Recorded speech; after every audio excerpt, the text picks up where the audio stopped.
Welcome to On the Verge. This is Zach Spedden, joined as always by Bob Phelan and Nick Stevens. We're back after a little bit of a break. We recorded our live show at Full Tilt Brewing about 10 days ago and then took last Monday off.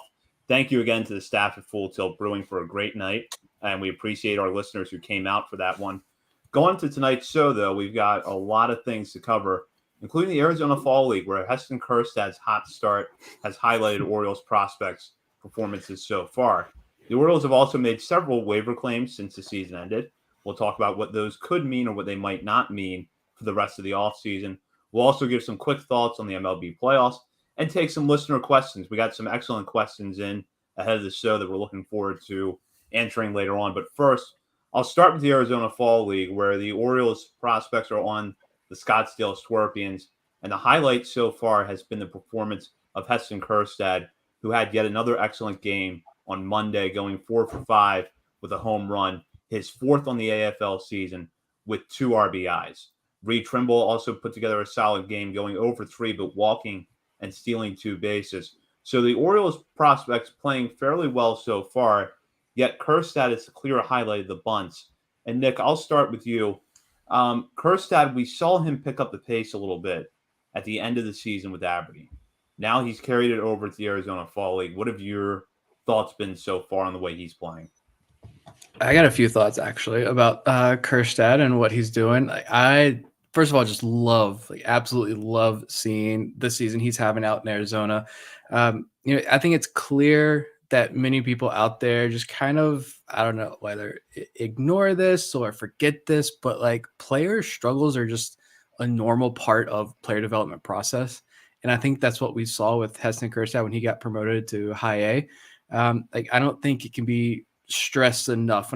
Every time I watch these games now, because they stream the games now, which thank you Arizona Fall League for streaming these games. But every time I watch him or pull up the box, go and look at what he's doing, I just think that it can't be stressed enough that this organization has a farm system full of coaches and instructors who are all bought into the same plan. They're innovative. They listen to the players.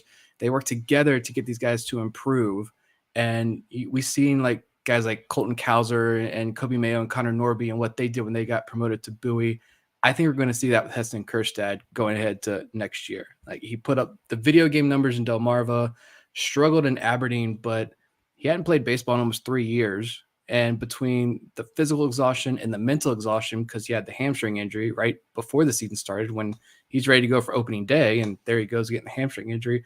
I think by the end of the year in Aberdeen, you just saw the end of an emotional and physical roller coaster ride that I'm sure he was just happy to get off of. And now he got 2 weeks off, went out to Arizona. It's a hitter friendly park. I think it is fair to mention that these spring training ballparks out in Arizona, just like in Florida, are hitter friendly, and the pitching quality isn't always the best out there. But I mean, he's got 4 home runs, 1 inside the park home run. He leads the league in hits now, battling old foe Austin Martin for the league leading hits. But it's just phenomenal. He's one of the top players. And like Vivek's comment there, I think he's kind of joking, but in all seriousness, he's a potential Arizona Fall League MVP. So it's fantastic. Yeah, it's worth keeping in mind the environment, but it's basically in between high A and double A, maybe in a hitting friendly environment, like you said, which looking at the park factors that Baseball America released, Bowie is pretty hitter friendly this past year, at least themselves. But yeah, and he's only walked 2 times, struck out 13. I can't remember if he struck out and is only out today, but he's just on a heater. It's cool to see. But the thing that sticks out to me is that he's played in pretty much every game. Meanwhile, guys like Cesar Prieto and Reed Trimble have been basically alternating games. I think Kjerstad's sit out 1 game so far on the season, but he's getting every day at bats. He leads the team in at bats with 47 now. And it's just fun to see him go out there, get his name back in the public just atmosphere. I think just get that he's back, he's healthy, he's playing, he can perform like he was expected to when he was drafted, and we'll see how he finishes out the season, but it's got to be a confidence boost to say the least.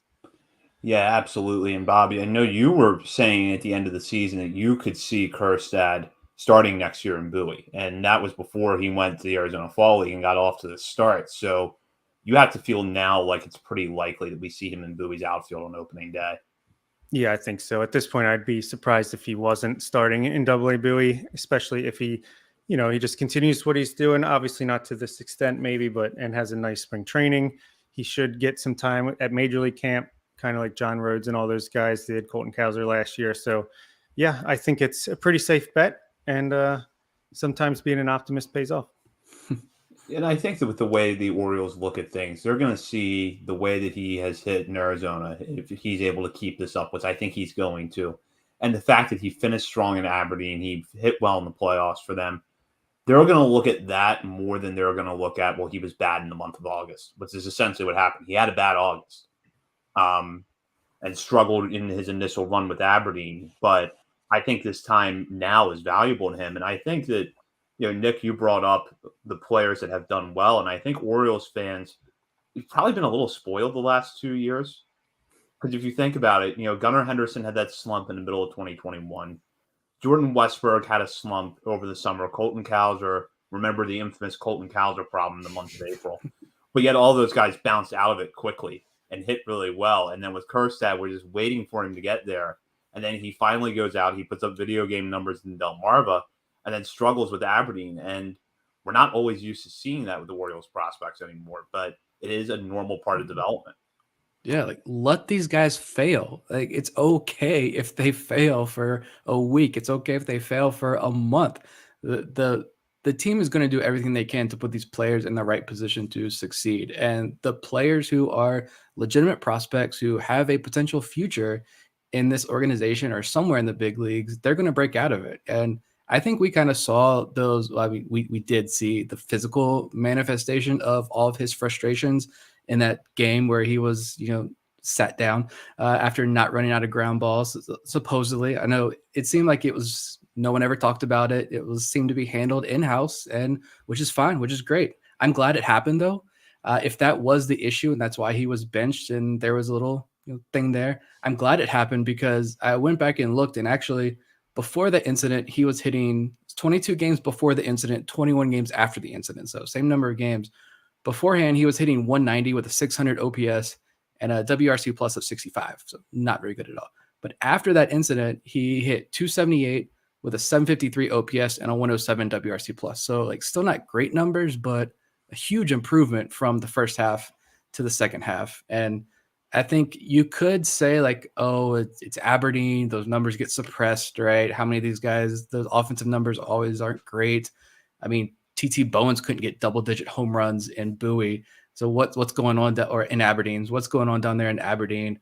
But I just think like I mentioned before, he was physically and mentally probably exhausted. He's getting challenged for the first time as a pro baseball player, and he's just normal development issues, speed bumps, and he's clearly a little reset, little R&R, a little nice weather out in Arizona. It's still hot out there, I'm sure, but just a good, more relaxed atmosphere, and we're seeing him bounce back. And hopefully this is a big springboard into, I agree, I think he starts next year, opening day, right field in Bowie.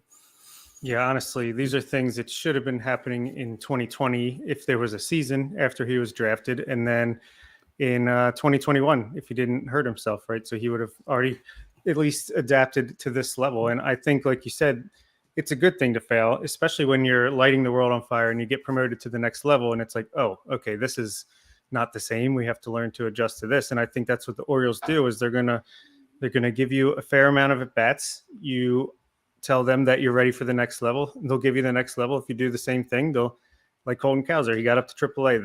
This player development team is not scared to move you up quickly if you continue to show that you need a tougher challenge. And I think they're looking for you to fail a little bit the way Gunnar Henderson did. Look the way he bounced back, and the real talented players are going to be able to do that, make the adjustments, because if your first time making adjustments is at the major league level, and that could be, you never know if a guy can bounce back or not. I think they want to see you prove that you can do that. And I think Kjerstad is putting that proof in the pudding right now, the way he's performing. Focus on some of the other players who are out there now. And statistically, when you look at the baseline numbers, some of these performances don't jump out at you as being great. But one thing to remember, especially with the pitchers, we just talked about how hitter-friendly that environment is in Arizona. And then you have on top of that a lot of small sample sizes that could skew things one way or the other. But I did want to mention Noah Denoyer. Struck out 4 batters in 4 1/3 innings work today to get the win. And that should bring him up now to 12. I believe it's 12 strikeouts in 11 innings, which is solid for him, especially coming off the season that he had. Nolan Hoffman has 7 strikeouts in 5 2/3 innings with just 1 walk. Easton Lucas has been pretty solid to this point. So you're seeing some of the pitchers play well. And then the hitters on StatCast data, Saturday night, I believe, they were playing at Chase Field. We had StatCast data for that game. And one of the hardest hit balls of the night was from Cesar Prieto. Yeah. So my thing with Prieto, I got some thoughts about the pitchers as well, and a question about one of the pitchers. Mainly, who is he? But Prieto, like, he's got a couple triples. He had a good day the other day. I think his last game he played, he only seems to play like every other day or like every third game. He hasn't gotten a lot of time so far. But you mentioned the hit; it was one of the hardest hit balls of that game, so that was good to see, over 100 miles an hour. But I'm just kind of, he's still not drawing walks. That was something he didn't do at all in the regular season with Aberdeen and Bowie as well. But like, as I watch him play, and then I think about, the future, of course, everybody wants to point to, all right, what's next for Cesar Prieto? I'm kind of looking at like, where does Prieto fit in? And I'm honestly just kind of shocked that they sent him there, because if you look at Prieto's splits in the regular season, it just got worse and worse and worse those last like 3 months of the year. And I feel like, adjusting to, life in America after defecting from Cuba, first full season of pro ball here in the States compared to playing pro ball in Cuba, I imagine his body was just kind of giving up and he was just exhausted by the end of the year. So I'm surprised they sent him out to Arizona, to be honest. But I mean, it's good. Maybe showcasing him a little bit for other teams. Yeah, it could be that, or maybe they're just like, all right, we need to get him acclimated as soon as possible. Just submerge him in as much baseball and the grind as possible, and he can rest once the AFL's over. But yeah, I mean, nothing too surprising about his performance. Trimble, at least, this is actually pretty advanced competition, considering that he ended the year in Delmarva for him, but he's at least walked 5 times in 20 at bats. So what, like a 20% walk rate's not too shabby. It's a good experience for him. And the pitching, Easton Lucas is the one. It's like, man, this guy had a great second half of the season, and he is just pitching lights out of the bullpen for Scottsdale, which is where the Orioles players are participating. Did he pitch again today? He pitched 0.2 innings and struck out a bat or something like that. So he's still got a 0 ERA over 4 appearances, almost 5 innings, 8 strikeouts, only 2 walks. So love seeing that. And yeah, looks like the other guys, Denoyer, he's got a high ERA, but you're going to have a high ERA. We saw that from Nick Vespi and Logan Gillespie last year. Really like what I've seen for Denoyer. He's still striking guys out. Nick Richmond, okay. Nolan Hoffman, I like the guy. He's struck out 7, only walked 1, even with the high ERA. But yeah, I think so far so good for the Orioles that are participating. Even if especially I would expect Prieto's batting average to creep up in a 250s, 260 range. Yeah, I think for Trimble, this is good experience because he also missed a lot of time with injury. He was out for a shoulder injury for most of this season. He hasn't played past Delmarva yet, but you see the raw skill set that made a lot of evaluators high on him coming out of the draft in 2021. So, yeah, you're looking probably at one of Aberdeen's outfielders on opening day next year. So I think this is a good tune-up for him. So with Trimble, I'm not going to read too much into the stats because I just think that getting this time is good for him. However, if he does end with a 20+% walk rate, I'll feel pretty good about that. Yeah, he also can't catch a break out in Arizona because I think it was the first game that he played in, he was hit by a pitch. And if I remember correctly, I think Josh Norris from Baseball America was at the game, and he said, I could be wrong, but I think he said it was like 100-mile-an-hour fastball that got him in the shin, I believe. I don't know, but first at bat, he gets hit with the pitch, leaves the game. I think they slowly work him back. And then the other day when he played, and I found out that the AFL now streams their games on their website, I'm watching, and he fouls the ball off his leg, goes down and stays down for a significant amount of time in clear pain. I'm like, all right, this is it. If he's hurt, I'm sure the Orioles are just going to say, all right, come home. Let's start fresh in some winter camps or whatever. Like, you need the at-bats, but let's not risk it. Luckily, he did stay in the game. I think fouled the ball off his leg again on the very next pitch, but he seemed to be okay. He played today. He did get ejected today during Monday's game. I saw in the box score, but after striking out, but stole 2 bases and drew another walk. But yeah, I was actually surprised too that he would go, because I feel like a lot of these guys that typically go to Arizona are older, and he's just had like no pro time. But I feel like that speaks to me. That says the Orioles really do value this guy and think that when he goes to Arizona, like, he's going to actually get something out of this, not just go in there, take some hacks. You need at bats. It doesn't matter if you're going to get blown away. Like, you're going to go to Arizona, and they think he can hold his own against those the pitchers that are over there and get value out of this, which is one of the reasons why, like, I'm adding him to, like, he's either at or near the top of my list for guys who I think could break out in 2023 now that he's fully healthy and can get a full season under his belt. Yeah, well, I do think that getting some at bats, some extra bats, is a part of it. Like, I definitely agree that I think they're like setting him up to start next year at high A and finish the year at double A if things go great for him. And let's hope they do. Yeah. I also wanted to say, like, about the pitchers, like Nolan Hoffman, it's cool. He's striking out guys out and not walking guys again, just like he did with Bowie this year. Even though it was just a few innings, he missed pretty much most of the year. But I just remember after the Rule 5 draft, when a lot of Mariners fans, even guys like Joe Doyle, a lot of writers over at Lookout Landing were like, it kind of sucks that Hoffman got taken by the Orioles because we really like him. And so if those guys are writing and saying, hey, this Hoffman kid's actually kind of good, I'm interested. So it's good to see him out there and healthy. My question was about Nick Richmond and kind of like, who is he? Because I don't think I watched any Nick Richmond this year. All I know is that he signed late in the year, well, like May or June, yeah, and ended up going quickly through Aberdeen, I think. Quickly through Delmarva and ended up in Aberdeen. I don't really know. The only thing I've found, I don't know what he throws. I don't know anything about his repertoire. Unfortunately, this guy I'm stumped on.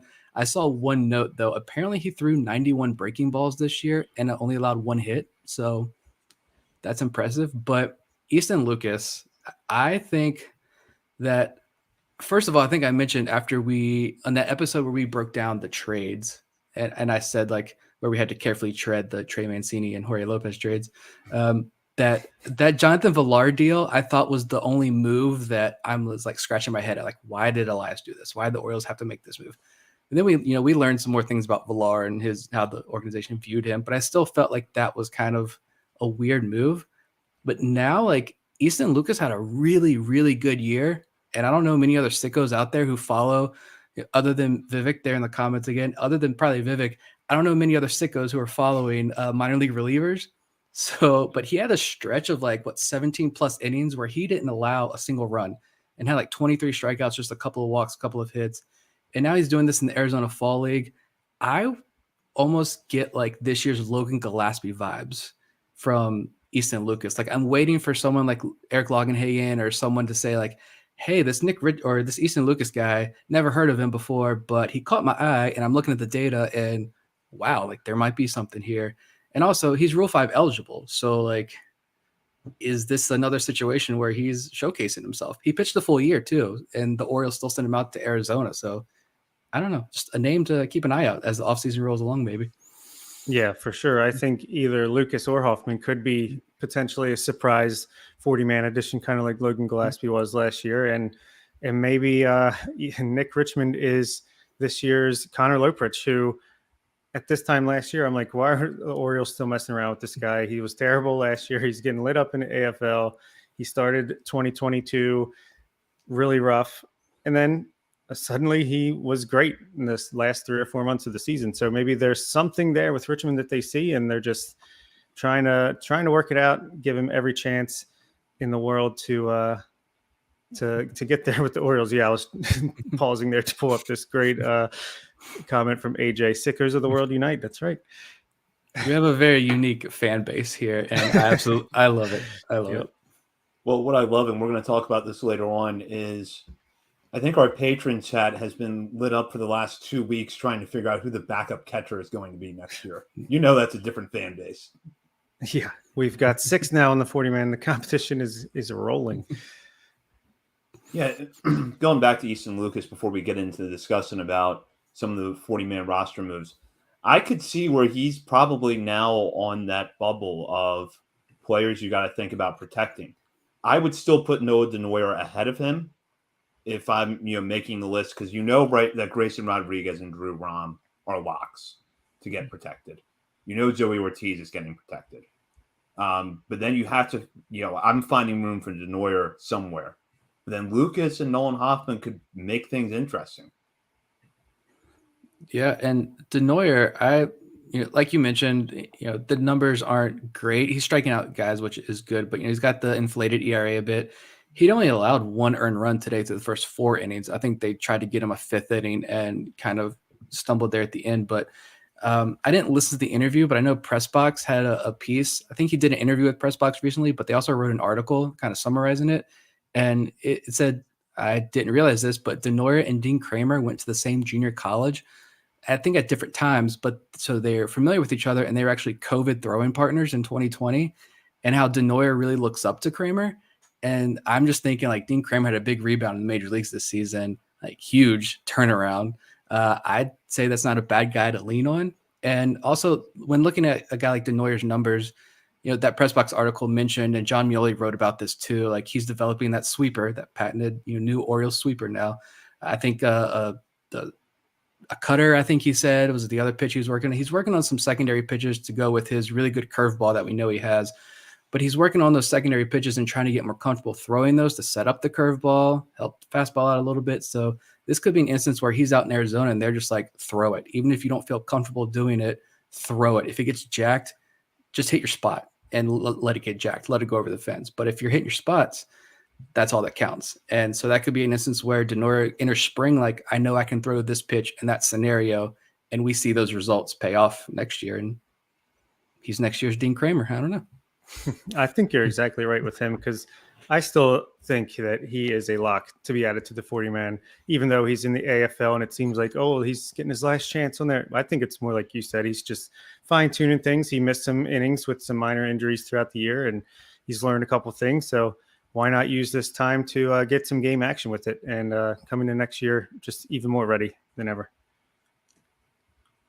So in the short time since the season ended, the Orioles have made a few waiver claims. And what has resulted here is that there are now 6 catchers on the 40-man roster. Should say that technically Robinson Chirinos is still on the 40-man roster. He won't be a free agent until after the World Series concludes. So in the coming weeks, that number is going to drop to 5. But kind of an interesting makeup so far. Anthony Bemboom, who was on the roster early in the season, is on the 40-man right now. Cam Gallagher, who the Orioles picked up late in the year, is there. But then they've also added Aramis Garcia and Mark Colos. Excuse me, 1 second. Mark Colosveri from the Cincinnati Reds. So say it 5 times fast, please. Yes. Kind of this, Bob, I'll start with you here. The question of who the backup catcher is obviously far from settled when you're looking at this many names on the roster. And you know that every offseason you can always get a veteran defensive first backup catcher on free agency on a low year, minor league deal or a low cost 1-year deal. But it seems like the Orioles are starting to certainly lining up options. Yeah, there's no doubt about that. And it's not that surprising. I mean, look at the guys that have been removed from the 40-man roster. Lewis Head, Bo Saucer, a bunch of just relievers that are probably not going to be back next year. They were kind of on the end of the 40-man there. And look, now that there is not a work stoppage, they can get these guys into a camp and see what they've got, see if there's, just get a bunch of guys in there while you have room on the 40-man. And if it doesn't work out later, you always can just DFA them as well if you pick up someone better. I'm still hoping for a guy like Austin Hedges to be the backup catcher next year. But hey, maybe a guy like Aramis Garcia, who has great framing numbers, maybe he shows them something that, hey, this is a guy we give a shot. Mark is he's younger. He's had some success in the minor leagues. Maybe that's a guy that they see something they like. And same with Cam Gallagher. And the one that's a little more weird is Anthony Van Boom. I mean, he was a good framer, decent defensive catcher ERA, but I think we saw that he's not the answer. But I guess it doesn't hurt if you don't want to lose him as a minor league free agent. I hope that you can pass him through waivers later on and keep him around in AAA. But yeah, I don't know. The backup catcher thing does not get me as excited as it does Vivek and some other guys in our WhatsApp group, but it is interesting the way they're handling it right now. No one mentioned Brett Cumberland in any of this discussion. I don't know if I've seen his name. No, like I think these two guys are fine. Like stockpile them up. It's fine. Garcia, the most interesting thing I found on him was that he's the second former Florida international catcher that we've brought in. Shout out to JC Escara, who was the other who is no longer catching, but went to indie ball and I think is catching again. But anyway, I don't think either of these guys survives the offseason, like on the 40-man roster, to be honest.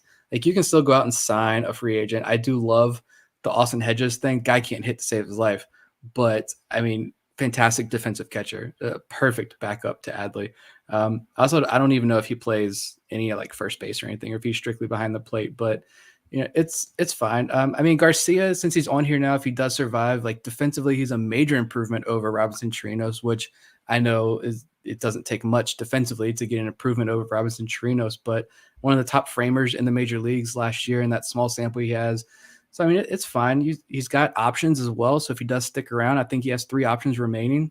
So like he's got roster flexibility. He's got positional flexibility because I think he does play some first base. So, I mean, it's fine. And Mark, I'm just going to call him Mark too. Mark.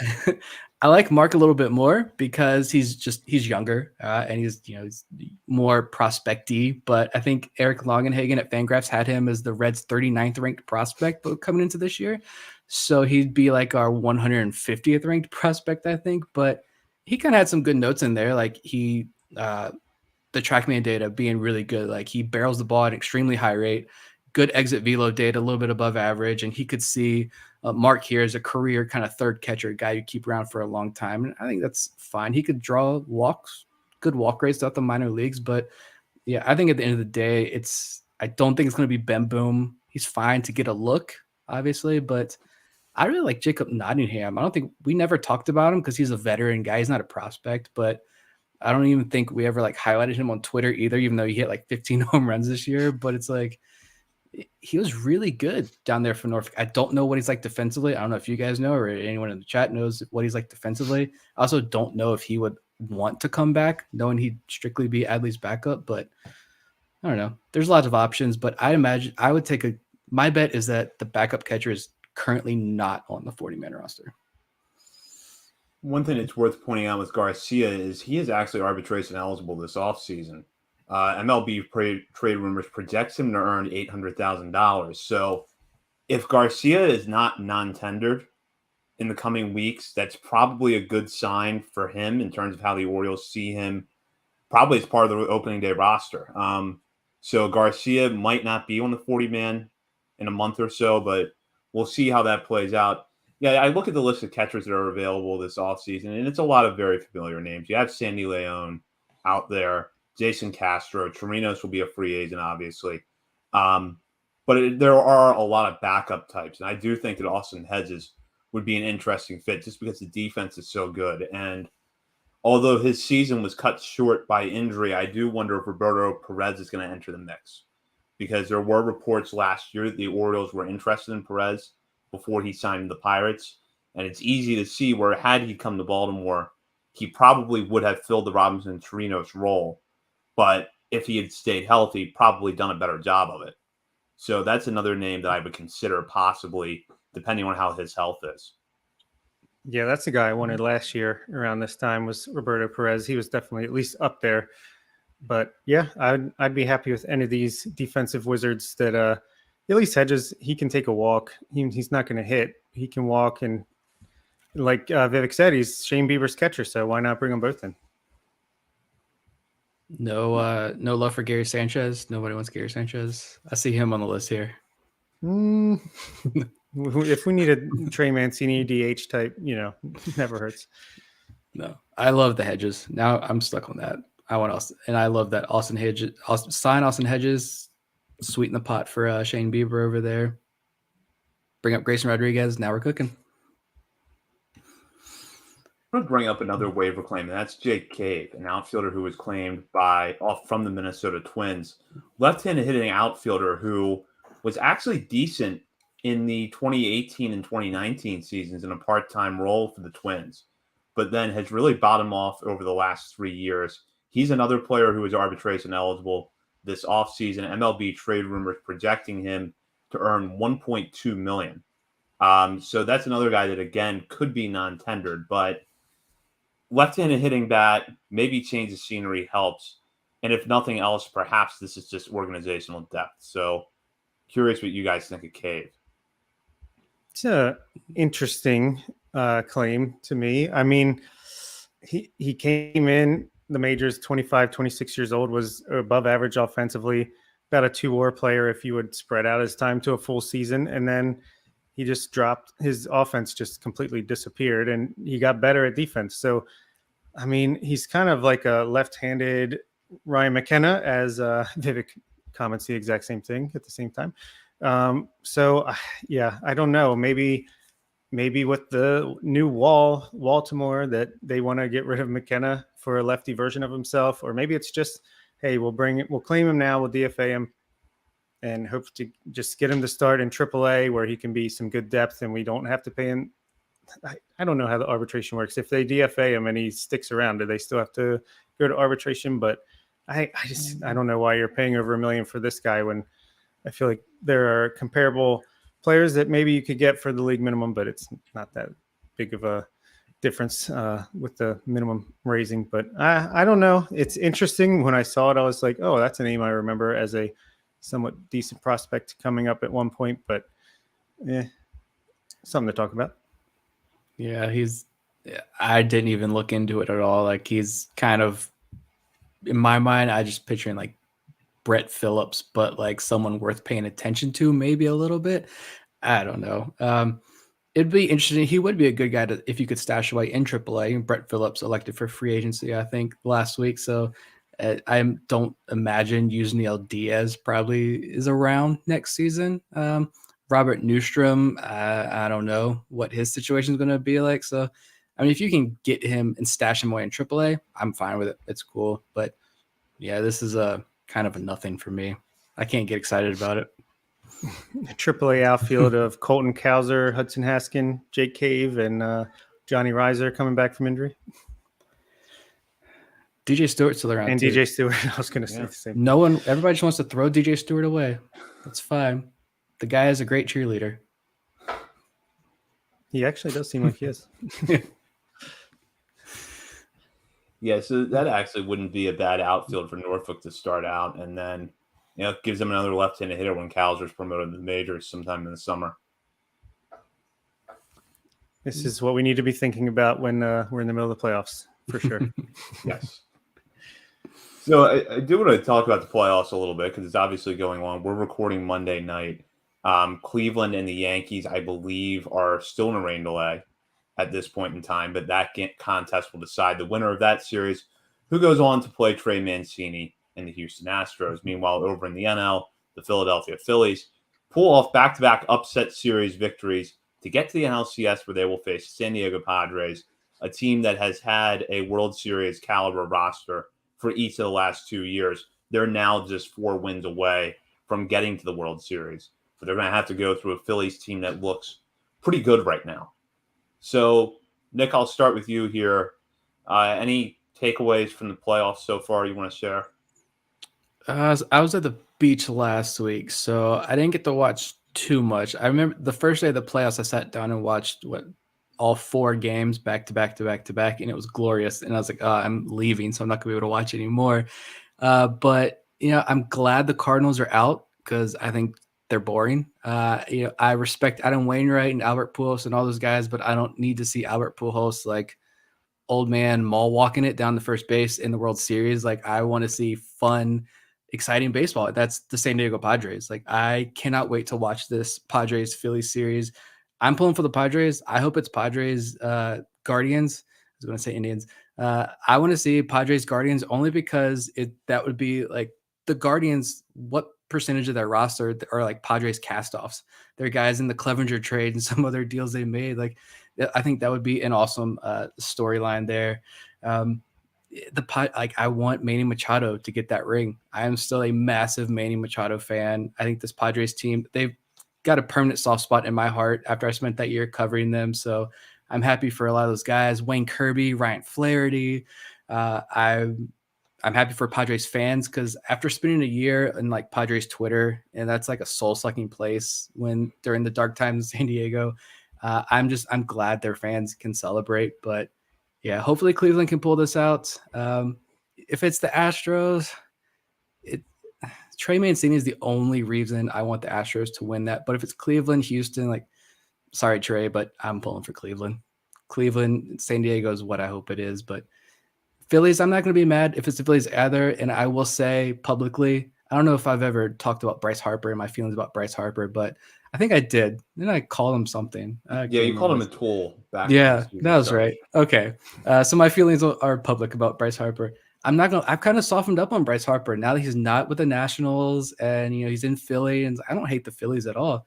I wouldn't be mad. I want to see good baseball. And I think we're going to have a really, really good semifinals here. And all the discussions about who's made it and all this playoff discourse that's going on right now, it's stupid.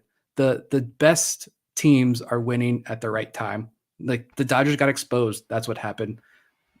The world wants to see the Padres. That's just what it is.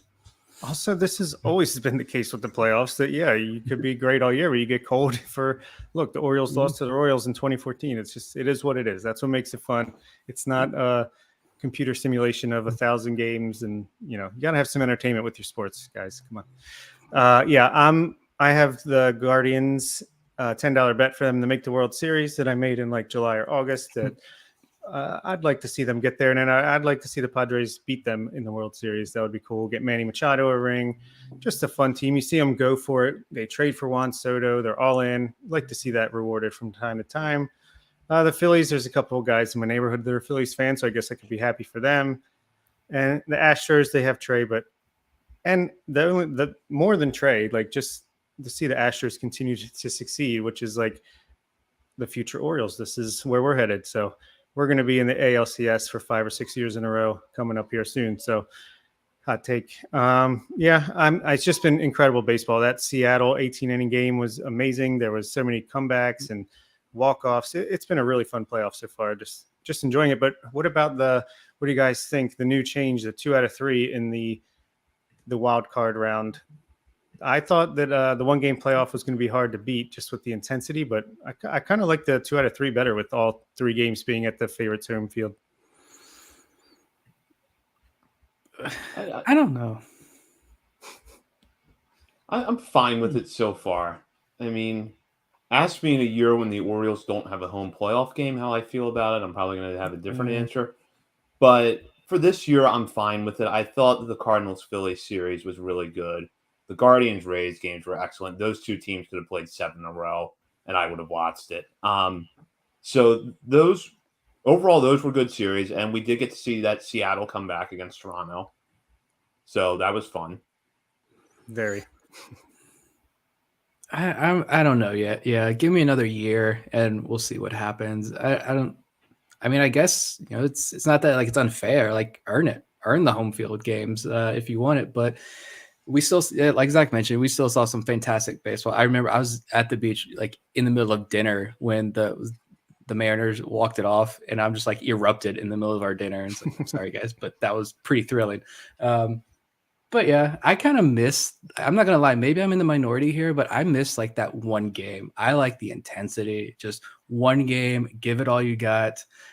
Even if I do keep getting like the flashbacks to the Orioles Blue Jays game, like I like that, but like you said, this playoff series, it's been fun. It's been entertaining. I haven't felt like, oh, this series is a drag. I'm just not going to watch it. Like in years past, there's been some of that. This year, like I'm in tuned, and I haven't paid attention to Major League Baseball much at all this year, and I've been like into it. So kudos to these teams. It's just good baseball.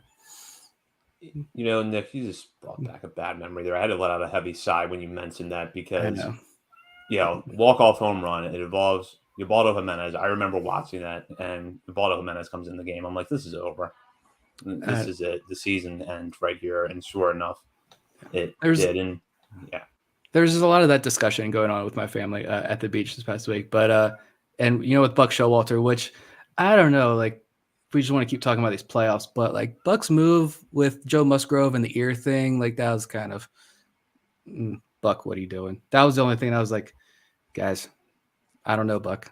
It's kind of weird, but whatever. Yeah, I don't know. Him and bullpen management, they can't go hand in hand. But yeah, I think that 2016 walk-off loss was probably the most defeated I've been in a long time. But we had the Joe Saunders game as well. So we've had the good and the bad in Baltimore in the one-game playoff. But yeah, I don't know. It could be still just as intense if you split the series and go into game 3, especially if the Orioles are home. Yeah, it is better, I will say, than like the NBA and NHL playoffs because I just feel like those are too long, and just everything is going to like game 7, game 7, game 7. Just let's do it 3, 5, 7. I like the way MLB has set it up. I think they're hitting this one right. The NBA playoffs take like 8 months. The NBA season now I feel like is shorter than the NBA playoffs. It does feel that way.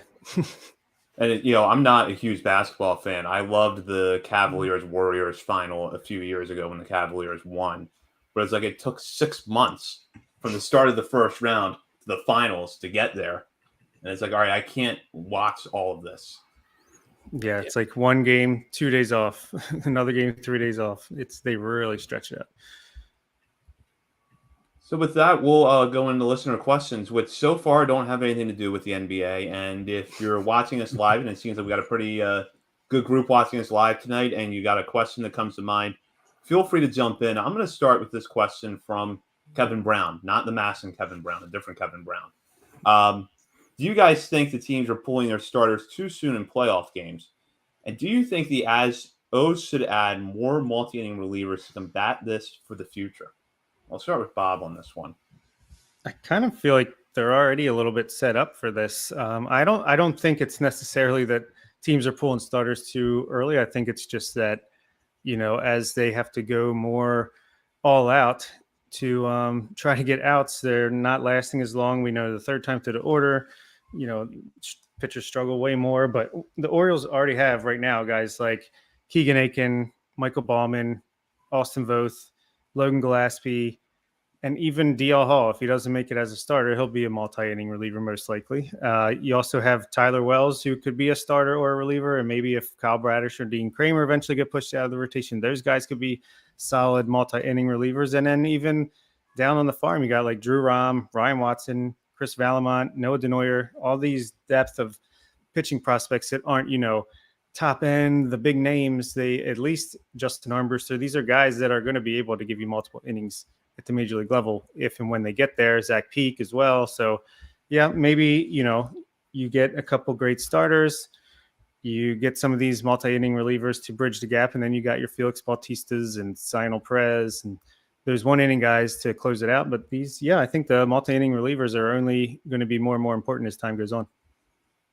Yeah, I think you hit the nail on the head there. Like, I don't think they're pulling guys like too early. I mean, if you have your ace on the mound, like DeGrom or Scherzer, or I was going to say Garrett Cole, but he's broken. Like whoever, like you got your ace, like, yeah, I want you to figure it out and go. And I kind of used to be one of like the old guy that yells at clouds, like, you're a starter, go 7 innings, do your job. Like, I want to look at the probables that night and say, yeah, I'm watching that game. Look who the 2 starting pitchers are. Or, for me, like I got to drive 3 hours if I want to go see an Orioles game live. So it's like, all right, I know this guy is starting tonight. I don't want to get there and then he's pulled after 4 innings because, we're doing this. But I've changed my tune there. Like, I get it. Like, if you can get a guy who can go through the order twice, especially in the playoffs, specifically the question you're asking about the playoffs, if you can get your starter through the order twice and you can bring in another guy who can do that twice, and then you got your 1 inning guys, that's you set yourself up better for success. With all the data that teams have available now, the matchups are better, and you can design. I think the Orioles, Bob got it right. Like, the Orioles are designing a lot of these guys and setting them up for that. Yeah, Drew Rom could be a great example. Is he going to be a guy in the major leagues that goes through a lineup 3 times? Probably not, but he's got enough funk and weirdness in the delivery. The stuff plays up just enough, and there's a little bit of the stuff is just good enough to get to a lineup once or twice. That's great, and that's huge value for a team. So yeah, I do think the Orioles are already setting themselves up pretty well for that scenario next year when we are in the playoffs. Yeah, I completely agree with both of you on all of your points there. I think the Orioles have been heading in that direction for a while with how they want to build their bullpen. And you look at some of the guys that are there now that Bob mentioned. And then you have Noah DeNoyer and Ryan Watson, who could be bullpen options at some point in 2023. And they're definitely suited to that multi-inning reliever role. So I think you're going to see that. And as for whether starters are being pulled too soon, I'll admit I want to watch the best starting pitchers go as far into the game as they can. So like Aaron Nola going deep into a game to me was kind of refreshing. But at the same time, it's just it's just the nature of the playoffs these days. And it's really the combination of the fact that, managers probably are a little quicker to pull starters now than they've been in the past. And you've got the heightened sense of urgency that comes in with the playoffs. And you look at the teams that are in the postseason this year, you can't count on their bullpen giving one away to you. That's why the Padres are in the NLCS. That bullpen was locked down for 2 series. And if they're that good in the NLCS, they're going to the World Series. Yeah, who's it? Ranger Suarez or some guy named Robert Suarez who just out of nowhere has been a beast, and Josh Hader's found his old groove again. So yeah, that's bullpen's very important, especially in the playoffs. So we'll go to a question from Vivek here, and it's actually 2 questions that are kind of related to each other. Are there any underrated free agents or trade candidates that aren't getting enough attention so far? And also, what is one out of nowhere blockbuster trade you would highly consider? And I'll start with Nick. The free agent, I'm just looking at the names now. So sorry, Vivek, I don't have an answer for this. I'm a gambling degenerate, and my focus has been Bob's got a lot of notes, so I'll just move that. I will say, I don't know, like under the radar, like free agent, like I'm looking at the list of second baseman, and I'm wondering, I don't know about fit, but like, a Colton Wong or Adam Frazier type. I don't know. But blockbuster trade, I did think of a name only because I was listening to a Brewers podcast this morning, actually at work, and Corbin Burns. Throw that name out there. They were talking about how their episode today was, how are they feeling heading into the offseason? Because, the end of the season kind of stunk for Brewers fans. And I guess David Stearns admitted that he screwed up pretty bad with the Josh Hader trade. So I imagine he's going to be extra cautious, but I don't know, like, where are the Brewers? Are they going into the offseason like, let's build around Andrew McCutchen and Christian Yelich? Who is he good? Is he bad? I don't know. Their roster just seems to be in this weird place. And I think Corbin Burns, I meant to look at this. I think he enters arbitration this year. So are they going to want to pay him what he's due this offseason? And they say, let's save the money. They've got a lot of really good prospects coming up. So, do they save some money, let the prospects come up and learn a little bit, and then go hard next offseason? In the meantime, deal someone like Corbin Burns? I don't know. But if you're talking like sneaky blockbuster, I wouldn't hate it. I would say Brandon Woodruff too, but I went big and said, let's go Corbin Burns if we're hypothesizing here in October. Yeah. All right. I'll start with the trades then. Since you mentioned Brandon Woodruff, who was one of my guys, I did the old trusty trade simulator that's on the internet that everyone loves to use just as a baseline. So, obviously these exact trades aren't exactly probably what teams are looking for, but I have 5 pitchers that we could trade for. None of them are really a surprise, but Brandon Woodruff, you could trade Cedric Mullins straight up for him. Just based off what the thing said, or you could do Austin Hayes, Jordan Westberg, and another mid-level prospect, something like that. I also had Tarek Skubal as a target, who I know he missed the end of the season due to injury, but if his physical checks out, you could do something like Austin Hayes, Ramon Urias, Jordan Westberg, or Dean Kramer, Anthony Santander, Colton Cowser, something like that. From the Rockies, German Marquez, we could probably get him for a player that we released 2 months ago, or more realistically, I put Keegan Aiken and Yusniel Diaz, or Hudson Haskin and Cesar Prieto, something like that. Couple, guys in the 10-15, 10-20 range. Pablo Lopez, another popular name right now. Got Mullins and Haskin, or a Santander, Hayes, Westberg / Mountcastle. There's a lot of ways you could go with the Marlins. And then Shane Bieber, obviously the big one. There's a couple ones in here. Austin Hayes, Colton Cowser, Jordan Westberg, or Cedric Mullins, Ramon Urias, and either Cionel Perez or Brian Baker, whichever one they prefer. And as far as free agents, I just went down the list and put a check mark next to any guys that sounded intriguing to me. I have Chris Bassett, Sean Manaea, Nathan Eovaldi.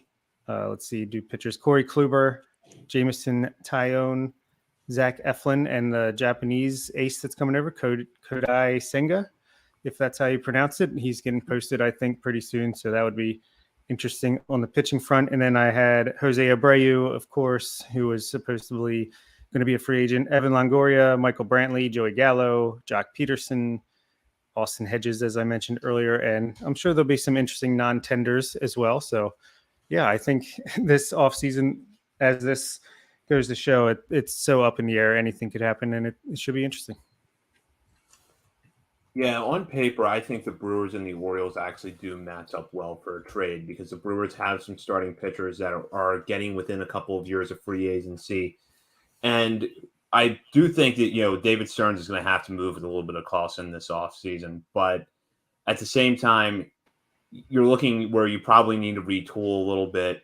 Maybe you get some prospects back that are close to the major leagues. So you're not doing a full teardown, but you're able to get players that could help you in 2023, 2024, 2025. And, at that point, we know St. Louis will probably always be in the picture. Reds and the Pirates probably be bad for a little while longer. And the Cubs, in theory, the Cubs might make some moves this offseason to put themselves in wild card contention, but we'll see. I would also keep an eye on the Minnesota Twins roster. And the reason I say that is I don't really know where the Twins go this offseason because they signed Carlos Correa. They went for it. And for a while, it looked like it was going to work out for them. And then they just collapsed at the end of the season. Jorge Lopez struggled after he went there. Tyler Mahle was okay with the Twins, but not great. So I wonder how they're going to handle this offseason. And could you see a scenario where they pick up Sonny Gray's team option and decide to trade him?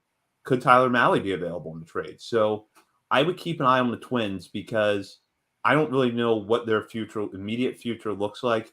But with how good Cleveland looks right now, even if Cleveland trades Shane Bieber, they're still a playoff caliber team next year. And they're so young the everywhere. White Sox got to hold this together somehow. So the Twins got to make a tough choice this offseason, I think, about whether or not to go for it. And as for a free agent, a guy that I'm starting to really eye up for the Orioles is Brandon Nimmo. Left-handed bat, good defender. If he can play left field at Citi Field, he can play left field at Camden Yards. I don't think you necessarily see a power uptick from him at this stage in his career, even with moving to a more hitter-friendly park. But he gets on base. He doesn't strike out a lot. He's a good defender. So I think he has some of the attributes the Orioles like. And he'd make an immediate upgrade in left field over Austin Hayes. You can make Hayes your fourth outfielder, and you have Nimmo in there as a left-handed bat that goes towards the top of the order and does a lot of things really well. Yeah, I like that Nimmo idea. And on the hitter front, I think you're going to see the anti-Ryan Mountcastles and Austin Hayes of the world be picked up when they have the choice on the matter. You're going to see some guys that get on base, take a walk, have good at-bats, good approach. I don't think you're going to see as many free swingers as have been here since Elias took over with what he was left with. Yeah, I was looking at Minnesota's roster and when Zach was talking. Give me Luis Arraez. I'll take that to deal. But yeah, I think the bigger question though is, do you guys actually think the Orioles are going to shell out the big contract this offseason? Or is it going to be a bunch of smaller contracts that definitely increase the payroll, but you're filling some gaps maybe?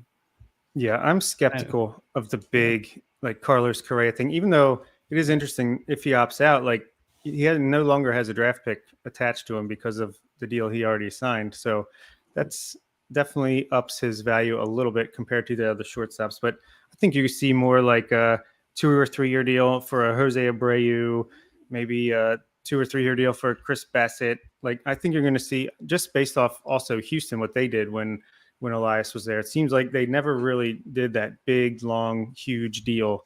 They did more around the margins. So yeah, I think you might see a little more mid-tier 3-4 year deals, 2-3-4 year deals. Yeah, that's kind of what I think too. I think you're going to see those kind of free agent deals. And if you're looking for what could be your really big headline moves this offseason, I would say keep an eye on the trade market because we know the Orioles are well suited to go out and trade for a starting pitcher this offseason. And honestly, that might be the better route to go than try to sign a free agent.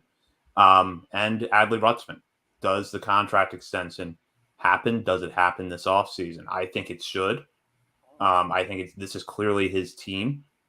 And if you sign Adley Rutschman to an 8-year contract sometime over the offseason, I think a lot of veterans around the league are going to take notice and say, you know what, Baltimore is heading in the right direction. It looks like a good place to go play.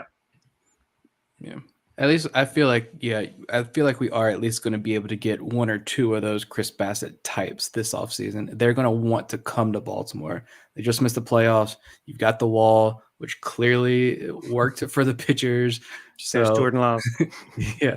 So yeah, I could definitely see that. And speaking of Jordan Lyles, I feel like isn't that like the first decision? Did Nathan Ruiz or somebody write about that today, or was that MLB Trade Rumors? Yeah, I think it was MLB Trade Rumors. Yeah, I feel like if that's the first decision you have to make, I'm interested to see where the Orioles go. And I imagine if he opts out, then yeah, I think if they decline the option and let him go, I'm going to get more excited about the idea of, they're going after somebody in free agency. And I think it'd be 1 or 2 good guys. I think they're going to exercise it regardless if they want him on the team next year or not. I feel like it gives the team more leverage in free agent negotiations potentially, and they can always flip him later in the offseason. But we'll see. It's definitely interesting. I don't think it's a slam dunk. Go to a question now from Ben Dewhurst. With Kyle Stowers, Colton Cowser, and Heston Kjerstad, we barely hear about Hudson Haskin, but he just had a very solid year in Double-A. Is he a legit contender to be on the Orioles 2024 roster? If so, in what role? Or with all of our outfielders, do you anticipate him being packaged in a trade? And I'll start with Bob. I could honestly see it going either way. I think he definitely has a chance to be on the 2024 roster. By then, I mean, I can't imagine Santander or Austin Hayes are still there. You'll have maybe Mullins if, by then they don't make a move, Cowser, Stowers, but he could easily be just a better version of Ryan McKenna at the very least. I think he could have a role in the team, or he could be a trade asset, whether it's this offseason or maybe you let him get some success in AAA next year and increase his value even more. I think he's a very key part of just the depth and what you can do with said depth. You can either let them break out for yourself, or you can let them break out or trade them before they do or before they bust. He's in that range of just complete depth that could go either way. Depends on his progress and what else happens on the team above him. It's a tough question. Just last year was his first full healthy season, and we saw more power. I think he had 15 or 16 home runs with Bowie, but also I think the walk rate and strikeout rates didn't change much. He gets promoted to Double-A, and you saw those numbers kind of stay the same, but the power go up tremendously. We know he can play really good defense, so I think he's a potential. The odds of him becoming a contributor in the major leagues, I think, are pretty high. But his role with the Orioles, I don't know. Yeah, I want to see what happens with this outfield. I mentioned at the live show that I'm no longer an Austin Hayes fan. I don't care if he's on the bench, traded, whatever. I don't care what happens with Austin Hayes, to be completely honest. I kind of really do like Santander a whole lot after the way he ended the year.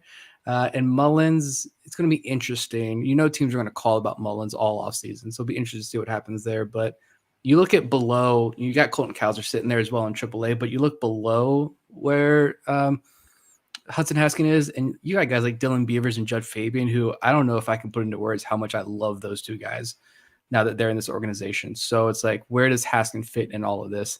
I'd kind of lean, to answer the question, I'd probably lean more towards he eventually gets traded, but like 4 or 5 years ago, this guy is a top 5 prospect in our system. And now, like, is he a top 5 outfield prospect in the system? It's just crazy outfield and middle infield depth. And it's going to be fun to watch how all this plays out. Yeah, it is. I definitely see him being a contributor in the major leagues somewhere. As for whether it's with the Orioles, it's easier to see him being traded just because of the amount of depth we have. One thing that I think could be a separating factor, though, is how they view his play in center field. If they think he's a major league center fielder and they can move Colton Cowser over to the left, I think that increases the chances that we probably see him as a starter in the Orioles outfield at some point. However, I don't know that defensively I'd put him ahead of Judd Fabian. And if Fabian continues to develop with the bat, that's probably going to be your starting center fielder down the line. So something to consider. And Dylan Beavers isn't bad in center either, even though he probably projects more as a corner guy. So I think the defense might have to be the separating factor with Hudson Haskin, even though he obviously made big strides this year. Move on to a question now from Eric Garfield. Can we compare Frederick Bencosme's surprising one-season rise over 3 levels to anyone else in recent memory? And I'll start with Nick on this one. I was trying to think, like, in terms of, like, here's a teenager who nobody knows anything about, to here's a 19-year-old, still teenager in high A, getting some national attention for his bat to ball skills. I can't think of anyone off the top of my head, like, in the Orioles organization. Like, more recently, we've seen guys like your Stowers and Cowser and other guys play across 3 levels in 1 year, but Gunnar Westberg or whatever, but like those are top draft picks. Those are highly regarded prospects. Bencosme was literally someone that no one outside of the organization and the few diehards who like stalk 18-year-old, 17-year-old Dominican kids on Instagram, not me. Like that was, couldn't be. had no idea who Frederick Bencosme was. And then, yeah, like now you've got, it's like, do we have something here with Bencosme? Like, yeah, now he's in the Dominican Winter League. Hopefully that turns into a good experience for him and he enters 2023 with even more national attention. So I can't think of anything to his level.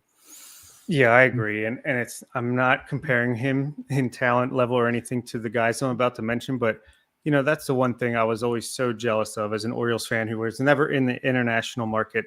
You watch the Ronald Acuñas, the Julio Rodriguez, even Jackson Chourio for the Brewers this past season. That's like one of the most exciting, like out of nowhere prospect. It comes, teenager who's killing the ball in low A and getting up to high A, double A at a super young age and look like a superstar in the making out of nowhere. That's like one of my favorite things to watch happen. And obviously, like I just said, Bencosme is not that level, but he at least gets me excited that, okay, we're finally starting to see these young international guys come in and make an impact. And I think we're just going to see more and more of that as the year goes on here and we get more involved in internationally. But yeah, Bencosme, great story. And I think, we talked to some guys after our live podcast and seems like the organization as a whole is pretty high on him. So continue to see that rise just next year.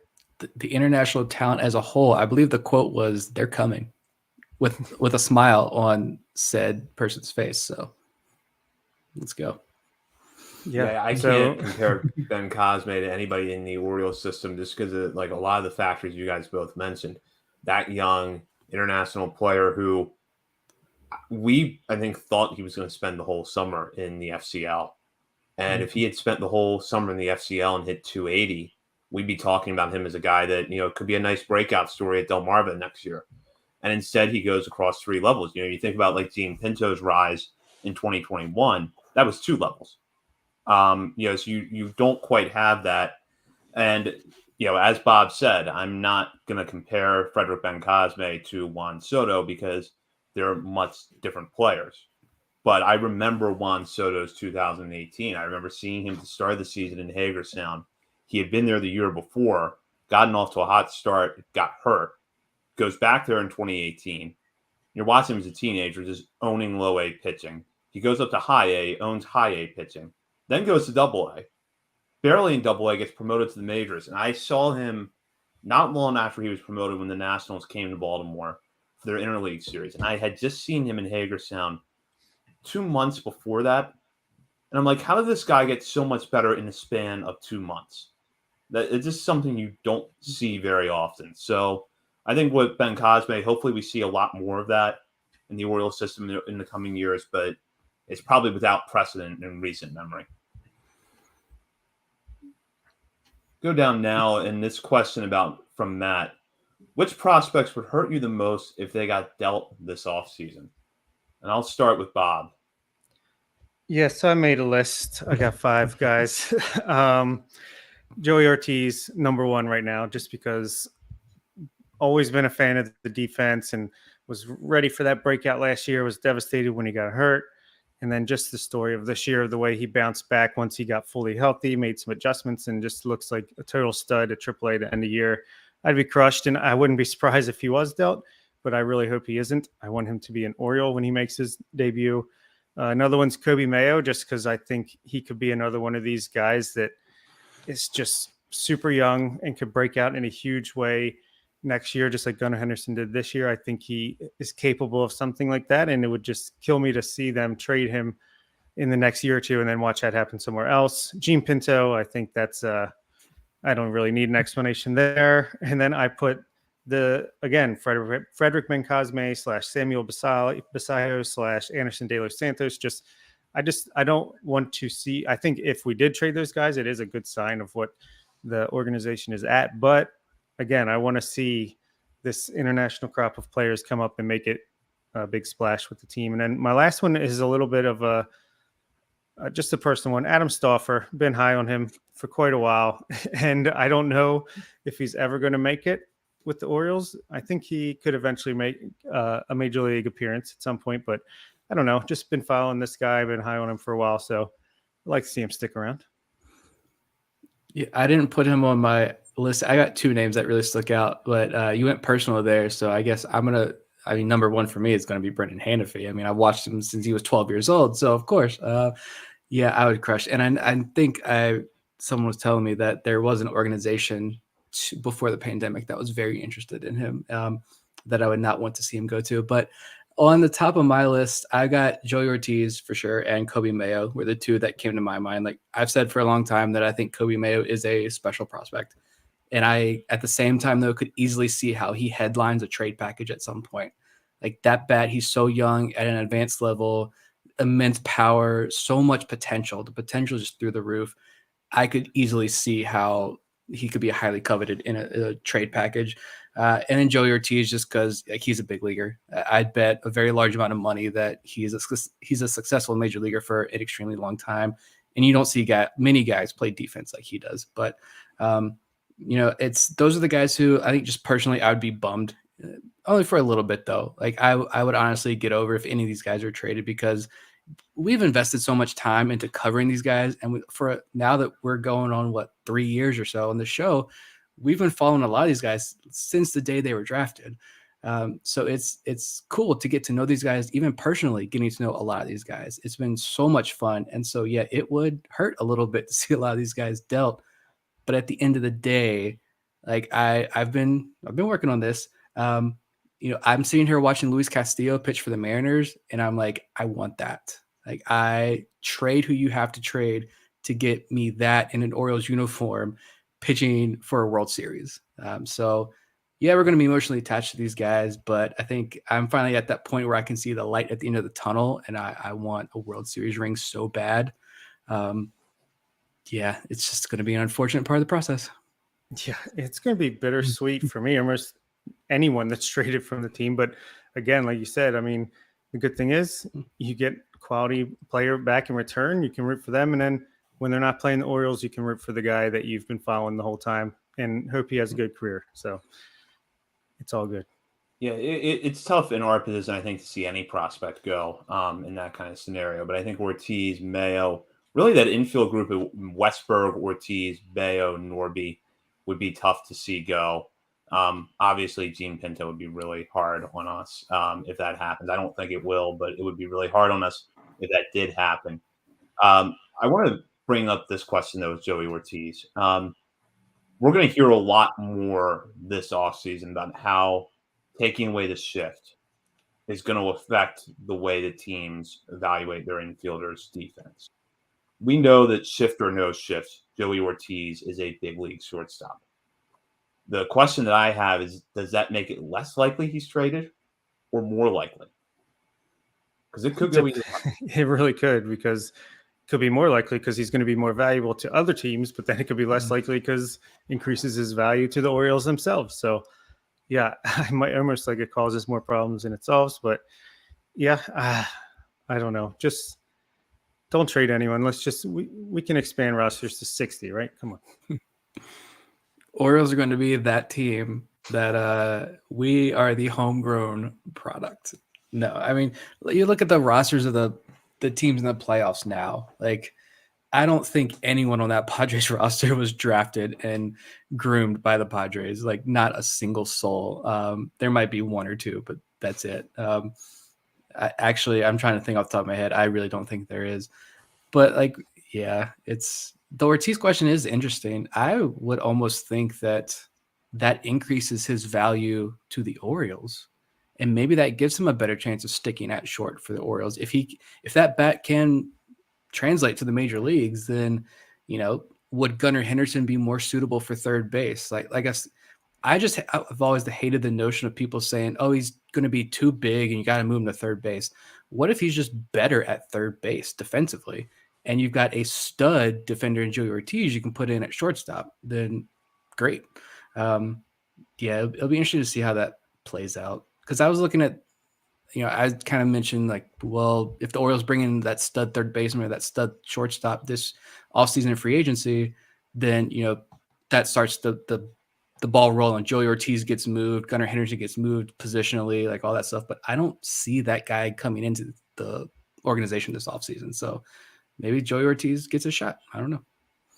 Yeah, and if it's going to increase the value of a Joey Ortiz and a Jorge Mateo, as fun as Mateo is to watch defensively, I feel like I like the potential upside more from Ortiz there. So I'd rather see Mateo moved in that scenario.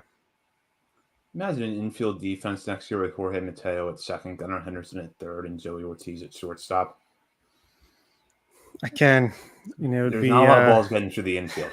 Be pitcher's best friend, but yeah, we want to improve the offense too. That's why I feel like we can't take up two spots with the no hit all glove. But I don't think Joey Ortiz is going to be a no hit the way that Mateo is. But I don't know. It would have been something if Mateo could eventually develop the bat as well as he's developed the glove. But I don't know if I'm buying into it.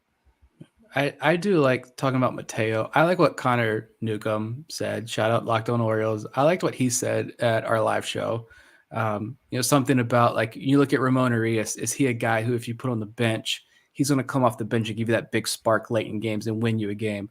Probably not. But Jorge Mateo is. Like when he made that quote, I was like, all these guys.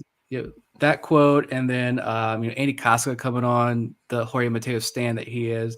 Like I'm changing my tune on Mateo. And it's like, yeah, I would not mind keeping Mateo around, but in that bench role, because he could be that explosive late inning substitute that just really changes the season for the Orioles in a lot of key games.